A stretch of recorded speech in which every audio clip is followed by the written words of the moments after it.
Cum a reușit o fată să spargă recordul mondial cu ajutorul unei fantome? Fata a participat la un concurs de sărituri în lungime. Într-o clipă Șoșoara a fost lângă un bărbat care a îmbrățișat-o, dar nimeni altcineva nu putea să-l vadă. Deodată, fata a devenit o persoană zburătoare, spărgând fără efort recordul mondial. Pe turn, adversarul ei stătea în fața gropii de nisip, dar când a sărit, s-a prăbușit în bărbatul invizibil și a fost aruncat înapoi. A realizat o distanță minimă de doar 10 cm. Bărbatul era o fantomă și doar fata îl putea vedea. Astăzi, el a venit să o ajute în acest eveniment sportiv. La următoarea competiție, aruncarea greutății, bărbatul a stat în fața adversarei.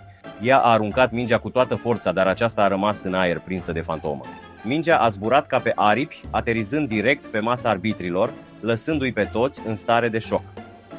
În ultima cursă, competiția de alergare, bărbatul a bătut-o pe umărul adversarei, făcând-o să se întoarcă în grabă. Fata a profitat de această întârziere și a ajuns prima la linia de sosire, câștigând competiția. Arbitrii au rămas fără cuvinte la vederea acestor scene ciudate.